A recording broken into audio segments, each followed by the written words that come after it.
Arya Manggada Seri 4. Sejuknya Kampung Halaman. Cerita, Esa Mintarja. Audiobook, novel silat. Bab 10. Hampir saja Laksana mengganggunya lagi. Tetapi Manggada sudah memandanginya dengan sikap yang bersungguh-sungguh sehingga Laksana pun telah mengurungkan niatnya. Sejenak kemudian, maka Sampurna, Tantri dan ibunya telah melepas Manggada dan Laksana pulang bersama Wisesa, sementara Ki Jagabaya pun akan pergi ke rumah Ki Bekal. Di sepanjang jalan Wisesa yang berjalan tergesa-gesa sama sekali tidak mengatakan sesuatu. Ia berjalan paling depan. Namun sekali-sekali ia berpaling sambil berkata, "Marilah. Kenapa kalian berjalan sangat lamban?" Tetapi Laksana justru bertanya, "Kenapa kau tergesa-gesa?" "Aku masih mempunyai banyak pekerjaan di rumah," jawab Wisesa. Namun Laksana menjawab lagi, "Aku tidak. Jika aku tergesa-gesa, aku akan mengambil jalan lain yang lebih dekat dari jalan ini." Wisesa terdiam. Ia berusaha menahan perasaannya yang bergejolak. Kebenciannya kepada kedua orang anak muda itu menjadi semakin meningkat. Sejak kanak-kanak ia memang tidak begitu senang berkawan dengan Manggada yang dianggapnya sangat nakal, keras kepala dan bengal. Tetapi Manggada itu terlalu dekat dengan Tantri. Meskipun keduanya sering berkelahi, tetapi setiap kali keduanya telah menjadi rukun kembali. Sedangkan kepada Laksana, Wisesa tidak menyukainya, demikian ia mengenalnya. Wisesa masih tetap berjalan di paling depan. Namun begitu ia melihat regol rumahnya, maka ia pun berkata, "Aku tidak telaten berjalan bersama orang-orang malas. Kenapa kau mengambil jalan ini? Sebaiknya aku berjalan saja dahulu." Wisesa tidak menunggu jawaban, ia berjalan semakin cepat. Bahkan kemudian berlari-lari kecil masuk ke dalam regol halamannya tanpa berpaling lagi. Laksana tertawa. Tetapi ia tidak berkata sesuatu. Ketika mereka sampai di rumah, maka mereka pun segera menceritakan pertemuan mereka dengan Wirasabet dan Suragentong. Meskipun sebagian telah diceritakan oleh Ki Pandi yang telah mendahului pulang, namun Manggada dan Laksana masih juga dengan bersungguh-sungguh menceritakan kembali. Mereka pun juga bercerita bahwa mereka telah singgah di rumah Ki Jagabaya dan memberikan laporan tentang pembicaraan mereka dengan Wirasabet dan Suragentong. "Apa yang dikatakan oleh Ki Jagabaya?" bertanya Ki Kertasana. Ki Jagabaya menjadi sangat marah, ia bertekad untuk melawan Wirasabet dan Suragentong meskipun keduanya telah bekerja sama dengan Ki Sapaaro, jawab Manggada. Ki Kertasana menarik nafas dalam-dalam.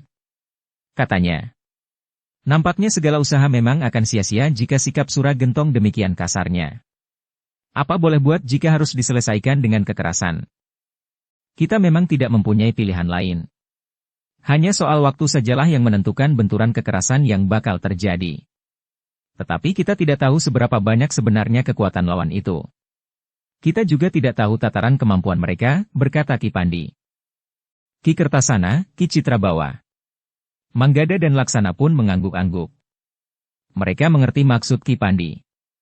Namun mereka memang tidak mempunyai gambaran bagaimana caranya mereka dapat mengetahui kekuatan lawannya itu. Sementara itu tidak seorang pun tahu di mana Wirasabet dan Suragentong tinggal. Apalagi Ki Sapaaro. Agaknya mereka akan mengalami kesulitan untuk bertanya kepada siapapun tentang kedua orang itu. Seandainya ada yang pernah melihat, tentu tidak lebih dari arah kedatangan mereka.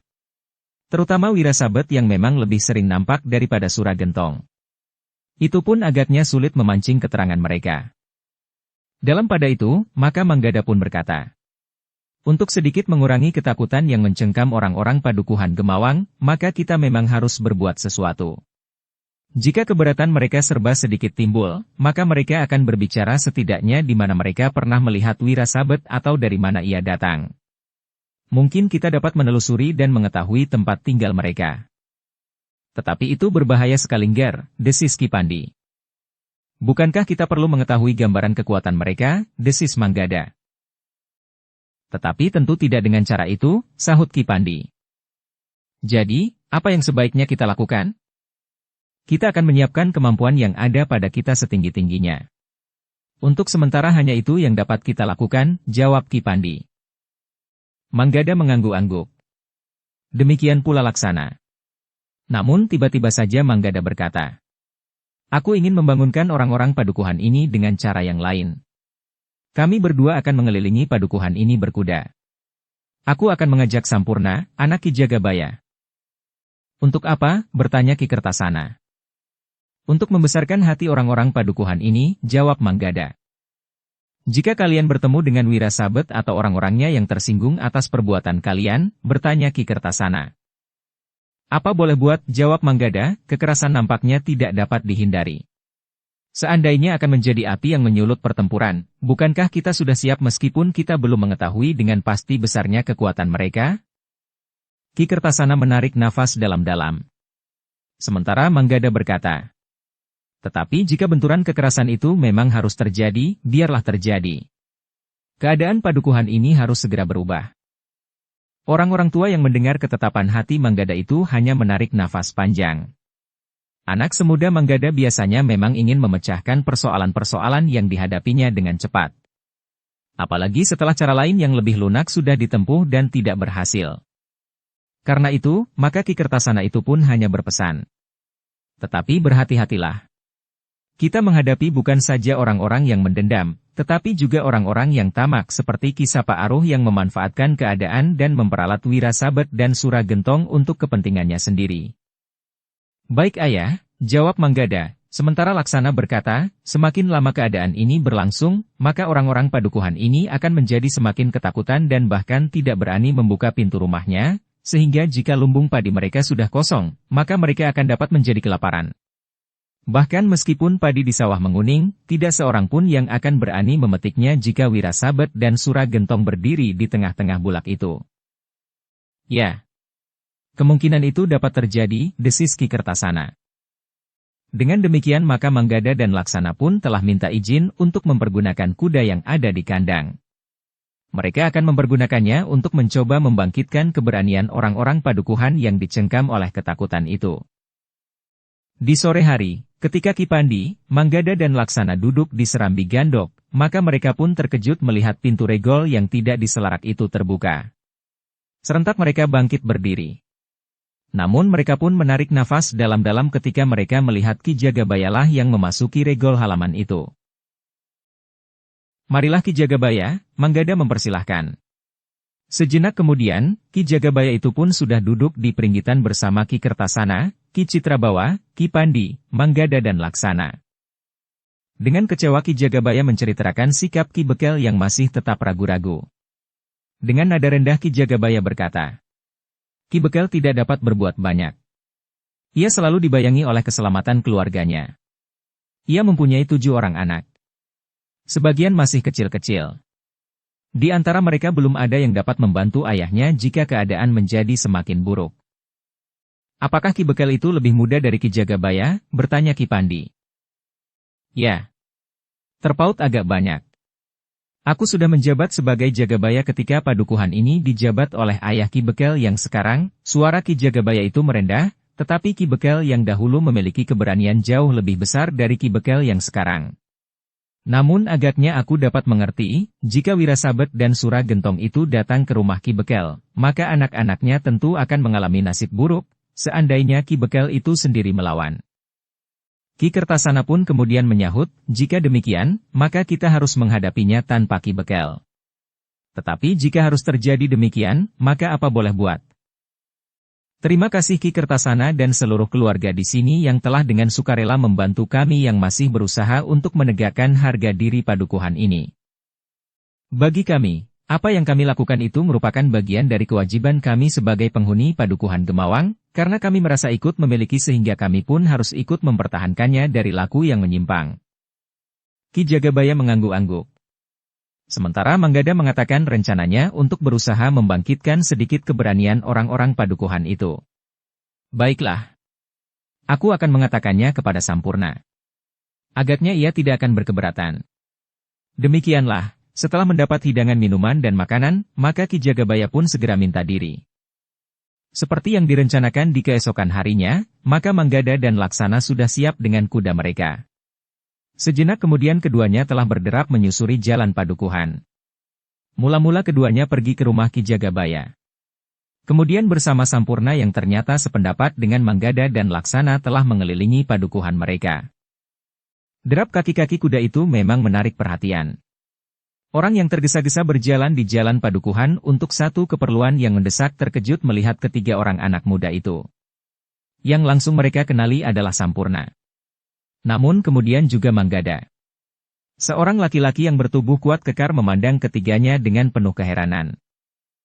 Angger bertiga, apa kalian menyadari bahwa yang kalian lakukan itu dapat mengundang kesulitan? Bertanya laki-laki itu. Kenapa? Bertanya Sampurna. Wira Sabet dan bahkan Suragentong sering datang ke padukuhan ini. Apa salahnya? Bukankah kami berada di padukuhan kami sendiri? Sebagaimana paman juga berada di padukuhan paman sendiri, jawab Sampurna. Orang itu mengerutkan dahinya. Katanya. Meskipun demikian, tetapi bukankah kalian tahu bahwa suasana padukuhan ini baru panas? Maksud paman, bertanya Sampurna. Ah, seperti orang asing saja kau Ngger, sahut orang itu.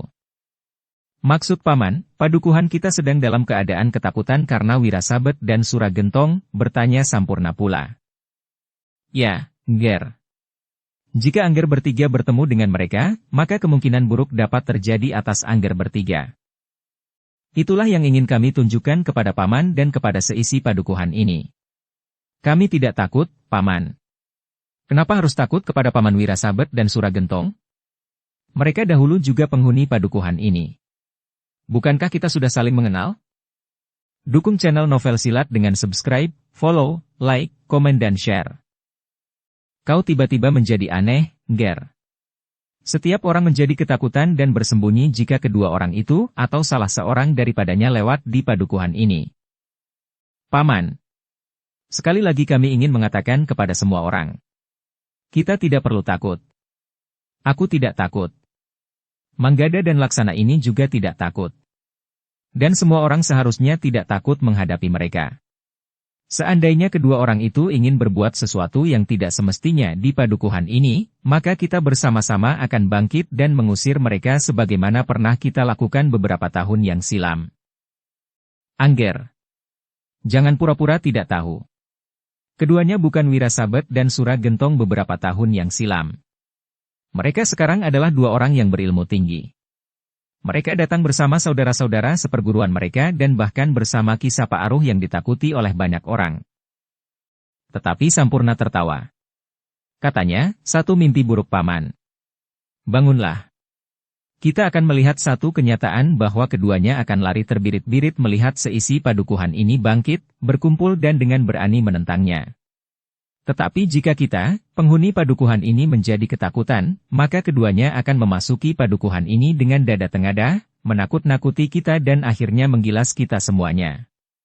Kita kemudian harus tunduk di bawah telapak kakinya dan melakukan segala perintahnya meskipun bertentangan dengan nurani kita sendiri. Orang bertubuh kuat dan kekar itu termangu-mangu. Rasa-rasanya ia berada di dalam satu dunia yang asing. Sikap ketiga orang anak muda itu aneh. Ada yang tidak wajar, desis orang itu, ketidakwajaran itu ada pada kalian bertiga atau ada padaku. Tetapi rasa-rasanya aku tersuruk ke dalam satu keadaan yang membingungkan. Kenapa? Sampurna masih saja tertawa. Bahkan kemudian Manggada dan Laksana pun tertawa pula melihat orang itu kebingungan. Dengan nada tinggi Manggada berkata, Paman nampak bingung justru karena Paman telah terbius oleh dongeng yang tersebar selama ini, bahwa Wira Sabet dan Suragentong adalah dua orang yang menakutkan. Tetapi jika Paman tidak menjadi ketakutan, maka Paman tidak usah bingung. Kita bersama-sama akan mengusir mereka. Bahkan bersama saudara-saudara seperguruannya dan sekaligus Ki Sapa Aruh. Ini aneh. Aneh sekali bahwa anak-anak muda berani mengatakan hal seperti itu. Bukan hal yang aneh paman. Justru inilah satu kewajaran sikap orang-orang yang berniat untuk melindungi padukuhannya, berkata Sampurna. Lalu katanya pula, nah, terserah kepada paman. Tetapi menilik wujud tubuh paman yang kuat dan kekar itu, maka Wira Sabet dan Suragentong tentu akan berpikir dua kali untuk melawan paman. Orang itu benar-benar menjadi bingung. Biasanya ia melihat orang-orang menjadi ketakutan jika mereka mendengar nama Wira Sabet dan Suragentong. Bahkan orang-orang akan segera masuk regol halaman dan hilang di balik pintu rumahnya. Jika mereka tidak sempat mencapai rumah mereka, maka mereka pun akan segera memasuki rumah tetangga-tetangganya untuk menyembunyikan diri. Tetapi kali ini ia bertemu dengan anak-anak muda yang menyebut nama Wirasabet dan Suragentong sambil tertawa. Seperti mereka menyebut Ki Jagabaya dan Ki Bekel. Orang yang bertubuh kuat dan kekar itu bergumam. Sampurna itu adalah anak Ki Jagabaya. Sementara itu Sampurna, Manggada dan Laksana telah menjelajahi padukuhan Gemawang. Mereka bertemu dengan orang-orang yang menjadi keheranan seperti orang bertubuh kuat dan kekar itu. Bahkan anak-anak muda sebaya mereka pun merasa heran melihat sikap itu. Sikap yang tidak sama seperti sikap orang-orang padukuhan itu pada umumnya. Namun hari itu Sampurna, Manggada dan Laksana telah mulai menggelitik jantung orang-orang padukuhan itu. Mereka memang heran. Tetapi sikap ketiga anak muda itu mulai mereka renungkan. Tetapi sebagian besar dari orang-orang padukuhan itu justru menjadi cemas bahwa anak-anak muda itu akan mengalami kesulitan. Tetapi hari itu, Wirasabet dan Suragentong tidak memasuki padukuhan. Karena itu, maka Sampurna, Manggada dan Laksana dapat mengelilingi padukuhannya tanpa terganggu sama sekali. Meskipun demikian tingkah laku ketiga orang anak muda itu tidak lepas dari pengawasan orang-orang Wirasabet dan Suragentong. Ternyata ada dua orang pengikut mereka yang melihat ketiga orang anak muda berkuda mengelilingi padukuhan tanpa rasa takut sama sekali. Ketika hal itu mereka laporkan kepada Wirasabet dan Suragentong, maka Suragentong pun membentak dengan kasar. "Siapakah mereka itu?" "Kami belum tahu," jawab pengikutnya. Pideksa yang juga mendengar laporan itu berkata di dalam hatinya, tentu Manggada dan adik sepupunya itu. Tetapi siapa yang seorang lagi? Namun Pideksa sama sekali tidak menyebut nama mereka di hadapan pamannya yang garang sekali itu. Wirasabet pun menggeram. Tetapi gejolak di dadanya berbeda dengan gejolak kemarahan Suragentong. Wirasabet menjadi sangat kecewa terhadap sikap anak-anak muda itu. Ia sudah memperingatkan bahwa sebaiknya mereka tidak melibatkan dirinya dalam persoalan yang menyangkut dendam mereka kepada bebahu padukuhan itu. Mereka memang keras kepala, berkata Wirasabet di dalam hatinya. Seperti Pideksa ia pun segera menduga bahwa anak-anak muda itu tentu Manggada dan Laksana. Tetapi ia pun bertanya, "Siapakah yang seorang lagi?" Dalam pada itu, Suragentong pun berkata lantang kepada pengikutnya, "Besok kalian harus mengetahui siapakah ketiga orang anak muda itu." Pengikut Suragentong itu mengangguk sambil menjawab, "Baik. Besok aku tentu mengetahui siapakah mereka itu." Demikianlah, di hari berikutnya Sampurna, Manggada dan Laksana mengulangi sebagaimana dilakukan sehari sebelumnya. Bertiga mereka mengelilingi padukuhan. Bahkan mereka telah memasuki regol-regol halaman rumah kawan-kawan mereka untuk menyatakan sikap mereka. Tetapi orang-orang padukuhan itu masih saja menganggap kelakuan ketiga anak muda itu sebagai sesuatu yang aneh, yang tidak masuk akal dan bahkan rasa-rasanya tidak dapat terjadi. Namun yang mereka cemaskan bahwa tingkah laku anak-anak muda itu akan menimbulkan kesulitan bagi padukuhan mereka, ternyata memang terjadi. Ketika matahari sedikit melewati puncak langit, maka seorang laki-laki yang masih terhitung muda, berjalan terhuyung-huyung memasuki regol padukuhan. Pakaiannya bukan saja basah oleh keringat, tetapi juga oleh darah. Demikian orang itu sempat berpegangan pada tiang regol padukuhan, maka ia pun berteriak dengan sisa kekuatannya. "Tolong, tolong!" Suaranya melengking menggetarkan udara padukuhan Gemawang. Beberapa orang yang tinggal tidak jauh dari regol itu memang mendengar teriakan itu.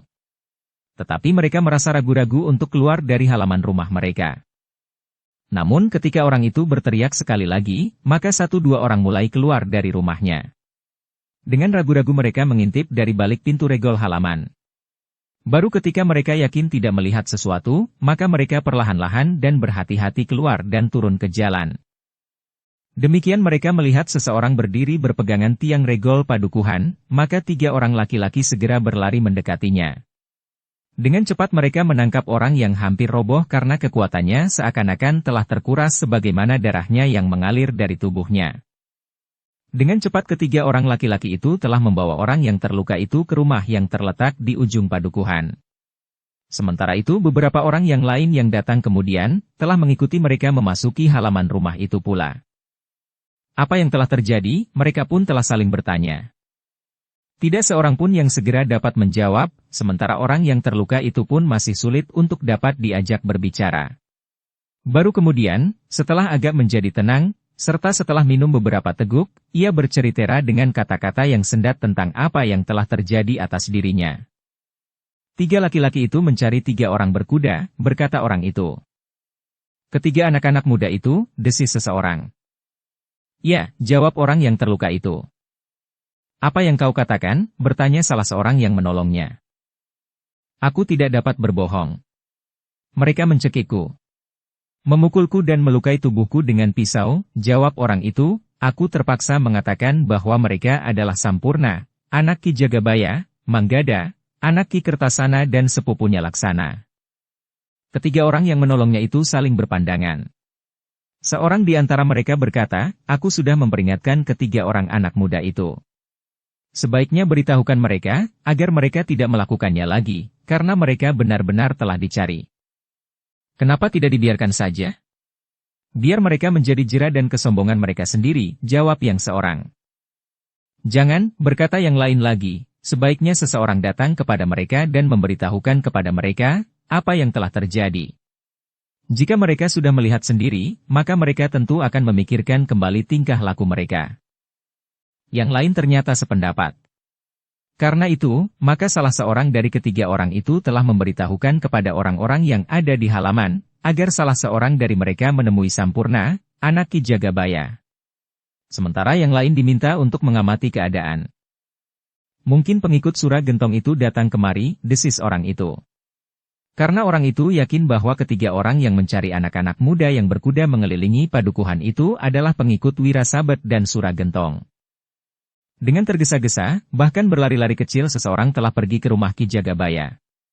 Demikian ia bertemu dengan Sampurna, maka ia langsung memberitahukan apa yang telah terjadi di ujung jalan induk padukuhan itu. Jadi pengikut Sura Gentong telah menyakiti salah seorang penghuni padukuhan ini, bertanya Sampurna. Ya, berkata orang itu. Ia sekarang masih dirawat. Aku akan segera datang, berkata Sampurna. Namun Ki Jagabaya pun berkata. Aku juga, lalu katanya kepada orang yang memberitahukan itu, pergilah dahulu. Nanti kami segera menyusul. Orang itu tidak membantah. Ia pun segera meninggalkan rumah Ki Jagabaya. Kembali ia berlari-lari. Jantungnya berdebar-debar kalau saja ia juga bertemu dengan ketiga orang pengikut Sura Gentong itu. Sejenak kemudian Ki Jagabaya pun telah meninggalkan rumahnya bersama Sampurna. Kepada Tantri ia berpesan, jika terjadi sesuatu, bunyikan isyarat. Kami tentu mendengarnya. Ya, ayah, jawab Tantri. Sejenak kemudian maka keduanya telah turun ke jalan, Ki Jagabaya hanya berjalan kaki, sementara Sampurna berkuda, karena ia ingin mengajak Manggada dan Laksana. Beberapa saat kemudian, maka orang-orang yang ada di halaman rumah tempat orang yang terluka itu dirawat, telah menyibak. Ki Jagabayalah yang lebih dahulu sampai di rumah itu. Namun sebelum Ki Jagabaya melangkah masuk ke dalam, maka terdengar derap kaki kuda. Sampurna, Manggada dan Laksana telah sampai pula ke tempat itu. Setelah menambatkan kuda-kuda mereka, maka bersama Ki Jagabaya, mereka telah masuk ke ruang dalam untuk melihat keadaan orang yang telah mengalami kesulitan karena tingkah laku para pengikut Wirasabet dan Sura Gentong itu. Ketika Ki Jagabaya dan ketiga orang anak muda itu berdiri di tepi pembaringan, maka keadaan orang itu sudah menjadi lebih baik. Luka-lukanya sudah dibersihkan dan diobati. Meskipun orang itu kadang-kadang masih menyeringai menahan pedih, tetapi ia sudah dapat lebih lancar berbicara. Mereka mencari Sampurna, Manggada dan Laksana, berkata orang itu, ketika aku mereka tangkap, maka aku tidak dapat ingkar dan terpaksa mengatakan tentang kalian bertiga. Tetapi di luar dugaan, ketiga orang anak muda itu tidak menjadi ketakutan. Bahkan Manggada bertanya dengan wajah yang tegang oleh kemarahan yang bergejolak di dadanya. Apakah kira-kira mereka masih di tempat mereka menangkapmu? Apa yang akan kau lakukan? Bertanya orang itu. Daripada mereka mencari kami, biarlah kami bertiga mencari mereka, jawab Manggada. Orang-orang yang mendengar jawaban itu memang terkejut. Sementara itu Sampurna berkata pula. Semakin cepat, semakin baik. Keadaan seperti ini tidak boleh terjadi berlarut-larut. Namun seorang di antara mereka yang ada di ruangan itu berkata, tetapi ingat anak-anak muda. Mereka adalah kaki tangan Wirasabet dan Sura Gentong. Kami tidak peduli. Siapapun yang telah memperlakukan keluarga padukuhan kami dengan kasar dan apalagi melukainya, maka mereka harus dibalas. Tetapi tidak terhadap Wirasabet dan Suragentong, berkata orang yang lain. Namun jawab Ki Jagabaya juga mengejutkan. Biarlah hal itu mereka lakukan. Aku justru sependapat. Apalagi aku sebagai Jagabaya di sini bertanggung jawab atas keselamatan dan keamanan padukuhan ini. Orang-orang itu menjadi heran. Selama ini mereka tidak pernah mendengar seseorang yang berani menentang Wirasabet dan Suragentong. Mereka menjadi keheranan dan terkejut melihat pada hari-hari terakhir 3 orang anak muda yang berkuda berkeliling padukuhan. Dan kini bahkan mereka akan langsung menemui ketiga orang pengikut Wirasabet dan Suragentong. Seorang yang terhitung tua berkata, Angger, kita jangan kehilangan akal. Pikirkan keputusan Angger untuk mencari orang-orang itu sekali lagi. Ki Jagabaya yang terpancang pada tugasnya itu kurang memperhatikan perkembangan Wirasabet dan Suragentong. Ia bukan Wirasabet dan Suragentong yang ketakutan, dan melarikan diri melihat orang-orang padukuhan ini datang dengan senjata seadanya. Tetapi ia sekarang adalah murid sebuah perguruan dan sudah memiliki ilmu yang tinggi. Apalagi ia datang bersama beberapa orang seperguruannya dan bahkan telah bekerja bersama dengan Ki Sapa Aruh. Tetapi jawab Ki Jagabaya. Siapa yang mengatakan bahwa Wirasabet dan Suragentong berilmu tinggi? Mereka sendirilah yang mengatakan kepada orang yang sempat ditemuinya untuk menakuti orang-orang padukuhan ini. Orang-orang yang ada di rumah itu menjadi semakin bingung. Sementara Ki Jagabaya berkata kepada Sampurna dan kedua kawannya. Lihat, apakah ketiga orang itu masih ada di sana? Sampurna tidak menunggu lebih lama lagi. Bersama Manggada dan Laksana mereka pun segera keluar dari rumah itu dan dalam sekejap, kuda-kuda mereka telah berderap menuju ke tempat yang ditunjukkan oleh orang yang terluka itu. Sepeninggal ketiga orang anak muda itu, beberapa orang masih berusaha memperingatkan Ki Jagabaya. Namun Ki Jagabaya justru berkata, Jangan harapkan aku akan menyerah kepada mereka. Satu pemberitahuan yang pantas kalian dengar, bahwa Wirasabet, Suragentong dan Ki Sapa Aruh berniat untuk merampas padukuhan ini dan menguasainya.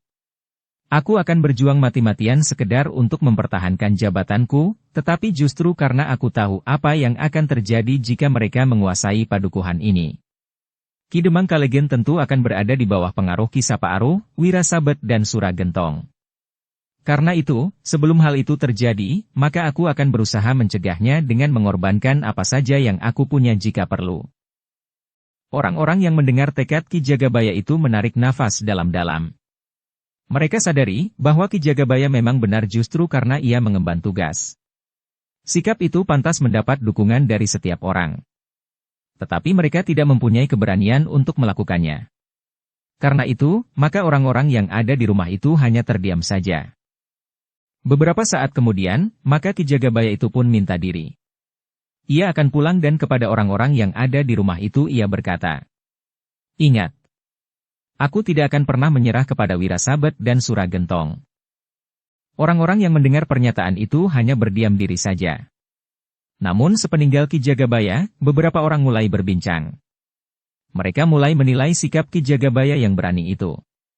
Namun seorang di antara mereka berkata, Ki Jagabaya nampaknya memang seorang bebahu padukuhan yang baik. Tetapi sikap Ki Jagabaya dan anaknya serta kedua kawannya itu dapat berakibat sangat buruk bagi kami. Mungkin Ki Jagabaya sendiri mampu melindungi dirinya sendiri. Tetapi apa yang dapat kami lakukan terhadap para pengikut Wirasabet dan Suragentong? Mereka hari ini melukai seorang warga padukuhan ini. Besok lagi dan bahkan mungkin mereka mulai membunuh.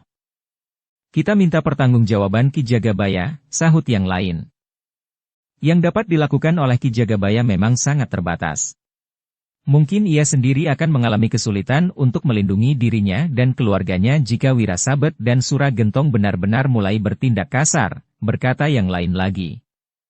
Seorang yang bermata dalam tiba-tiba saja berkata, Kita akan minta kepada Ki Jagabaya untuk menghentikan perlawanannya.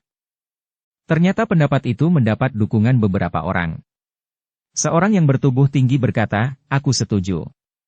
Ki Jagabaya harus menghentikan perlawanannya. Namun mereka tidak berani berbincang terlalu lama. Jika para pengikut Wirasabet dan Suragentong melihat mereka berkumpul, maka mungkin akan dapat terjadi salah paham yang dapat berakibat buruk bagi mereka. Karena itu maka mereka pun segera meninggalkan halaman rumah itu. Bahkan orang yang terluka itu pun telah minta diri pula, karena menurut pendapatnya, ia sudah dapat berjalan sampai ke rumahnya. Tetapi salah seorang laki-laki yang menolongnya berkata, "Marilah. Aku antar kau sampai ke rumah." Dalam pada itu, maka Sampurna, Manggada dan Laksana telah sampai ke bulak persawahan. Orang yang disakiti itu mengatakan bahwa di tempat itu mereka bertemu dengan 3 orang yang menanyakan tentang 3 orang anak muda yang sering berkuda mengelilingi padukuhan Gemawang. Namun mereka sudah tidak menjumpai seorang pun. Iblis itu tentu sudah kembali ke sarangnya, geram Sampurna menahan marah. "Besok kita akan menemui mereka," sahut Manggada. "Mudah-mudahan mereka benar-benar mencari kita," berkata Laksana pula. Sampurna menarik nafas dalam-dalam. Namun kemudian ia bertanya, "Lalu, apa yang akan kita lakukan sekarang?" "Tidak ada," jawab Manggada, "kita kembali ke padukuhan. Kita katakan kepada orang-orang yang ketakutan itu, bahwa mereka tidak perlu takut menghadapi Wirasabet dan Suragentong. Bahkan Kisaparuh."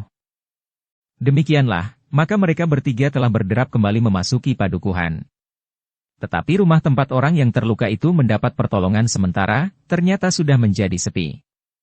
Demikianlah, ketiga orang anak muda itu pun langsung menuju ke rumah Ki Jagabaya. Tetapi ketiga anak muda itu terkejut ketika mereka melihat 2 orang yang sedang berbincang dengan Ki Jagabaya di Serambi. Agaknya pembicaraan mereka tidak menemukan titik temu, sehingga nampaknya sedang terjadi perselisihan di antara mereka dengan Ki Jagabaya. Ketika ketiga orang anak muda itu ikut duduk di Serambi, maka mereka segera mengetahui bahwa orang itu telah minta kepada Ki Jagabaya untuk tidak melakukan perlawanan terhadap Wirasabet dan Suragentong. Orang yang datang itu adalah orang yang bermata dalam yang ada pula di antara orang-orang yang mengerumuni orang yang dilukai oleh pengikut Wirasabet dan Suragentong itu. "Ki Jagabaya," berkata orang bermata dalam itu tanpa menghiraukan ketiga orang anak muda yang ikut duduk di Serambi itu, "Ki Jagabaya jangan terpancang pada kedudukan Ki Jagabaya. Mungkin Ki Jagabaya benar.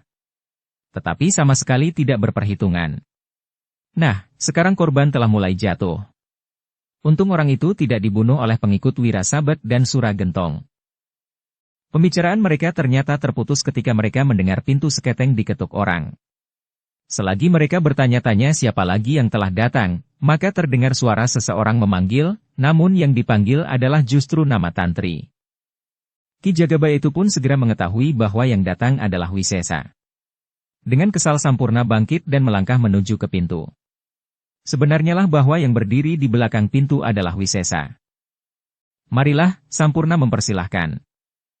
Setelah menutup dan menyelarak pintu, maka Sampurna telah mengajak Wisesa untuk duduk pula di serambi itu.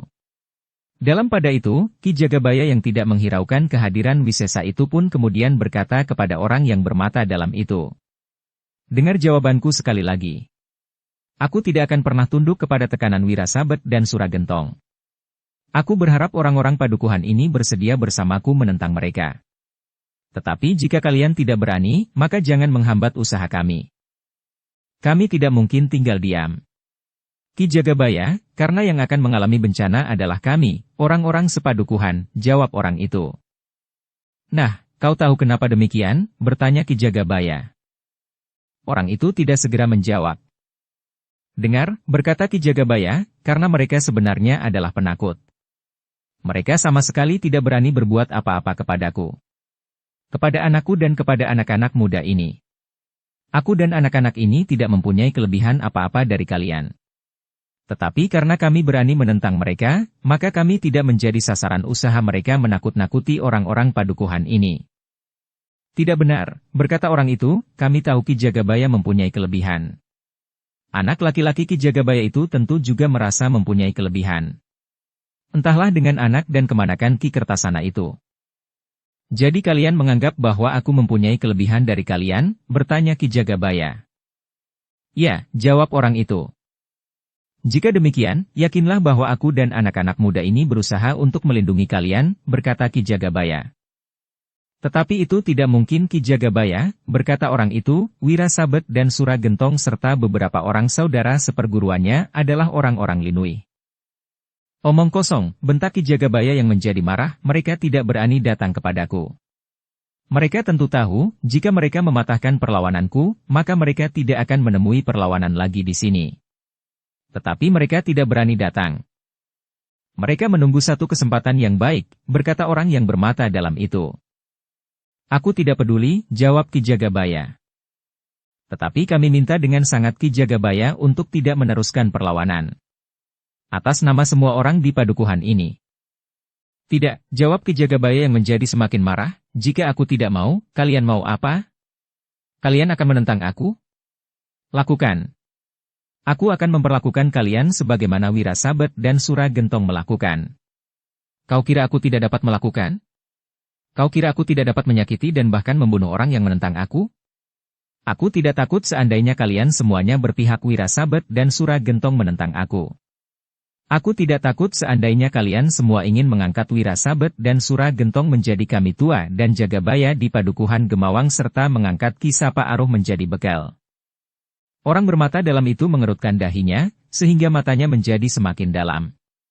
Di luar sadarnya ia berkata, tentu kami tidak menghendakinya, Ki Jagabaya. Nah, sekarang kalian dapat memilih. Wirasabet dan Suragentong atau aku, geram Ki Jagabaya. Orang bermata dalam itu memang menjadi bingung. Ia sadar bahwa Ki Jagabaya adalah seorang yang berilmu. Mereka pun menduga bahwa anak laki-lakinya juga berilmu. Karena itu, maka Ki Jagabaya akan dapat memperlakukan para penghuni padukuhan ini sebagaimana dilakukan oleh Wirasabet dan Suragentong. Menyakiti dan bahkan membunuh orang yang tidak mendukungnya. Dengan demikian maka orang-orang padukuhan itu akan terjepit di antara dua kekuatan yang tidak terlawan. Wirasabet dan Suragentong di satu pihak, sedang di pihak yang lain Ki Jagabaya serta anaknya dan tentu dua orang anak muda yang bernama Manggada dan Laksana itu. Sebelum orang itu menjawab, maka Ki Jagabaya pun berkata, "Nah, sekarang pulanglah. Katakan kepada orang-orang Gemawang yang sependapat dengan kau berdua. Katakan bahwa aku tidak akan pernah mundur. Aku akan menghancurkan siapa saja yang menentang aku. Aku yakin bahwa aku memiliki kekuatan yang tidak kalah dengan Wirasabet dan Suragentong." Kedua orang itu tidak berani menjawab lagi. Mereka tahu bahwa Ki Jagabaya benar-benar sudah menjadi marah. Namun tiba-tiba di luar dugaan mereka, maka Wisesa pun berkata seperti orang mengigau saja. Aku sependapat dengan orang-orang itu. Ki Jagabaya. Ki Jagabaya memang harus menghentikan perlawanan terhadap Wirasabet dan Suragentong. Tidak ada gunanya. Kami tahu bahwa Ki Jagabaya memiliki kemampuan. Tetapi kemampuan Ki Jagabaya sangat terbatas. Mungkin Ki Jagabaya hanya dapat melindungi diri Ki Jagabaya saja. Tetapi bagaimana dengan orang-orang padukuhan ini atau bahkan keluarga Ki Jagabaya sendiri? Ki Jagabaya mempunyai anak dan istri. Wajah Ki Jagabaya menjadi merah. Tetapi Ki Jagabaya masih menanam kemarahannya. Dengan suara yang bergetar, Ki Jagabaya itu pun bertanya. Jadi, kau setuju jika Suragentong mengambil Tantri untuk menjadi istrinya? Tidak. Tentu tidak, jawab Wisesa terbata-bata. Lalu apa yang dapat kau lakukan untuk mencegahnya? Jika aku menghentikan perlawanan, berarti aku harus menyerahkan segala-galanya. Kedudukan. Bukan saja aku sendiri, tetapi semua bebahu padukuhan ini. Kemudian anak perempuanku dan aku yakin, bahwa kemudian juga nyawaku. Tidak Ki Jagabaya. Kita harus mencari jalan lain, berkata Wisesa. Jalan yang mana? Bertanya Ki Jagabaya. Aku mempunyai gagasan yang akan dapat memberikan pemecahan atas persoalan ini, jawab Wisesa. Gagasan yang besar, yang akan dapat membebaskan kemelut di padukuhan ini sebagaimana pernah kau katakan, tiba-tiba Laksana memotong. Manggada menggamitnya. Ia tahu, suasananya sedang panas. Ki Jagabaya akan dapat meledak setiap saat. Namun Manggada pun sangat menyesalkan sikap Wisesa yang ternyata masih saja dungu dan cengeng itu. Wisesa memandang Laksana dengan sorot mata penuh kebencian. Namun kemudian ia berkata kepada Ki Jagabaya tanpa menghiraukan Laksana lagi. Ki Jagabaya. Jalan yang terakhir bagi Ki Jagabaya dan keluarga adalah menyingkir dari Kademangan Kalegen. Menyingkir? Ki Jagabaya mengulangi. Ya, Wisesa mengangkat wajahnya, satu gagasan yang paling baik yang dapat diberikan seseorang kepada Ki Jagabaya, jawab Wisesa. Meskipun demikian, Ki Jagabaya itu sempat juga bertanya, menyingkir kemana? Ke Pajang, ke dalam dinding kota, jawab Wisesa. Ke rumah siapa? Mengungsi ke istana. Atau ke kandang gajah milik istana, bertanya Ki Jagabaya yang hampir kehilangan kesabaran. Bersambung ke bab 11. Dukung kami dengan subscribe, follow, like, komen dan share. Terima kasih.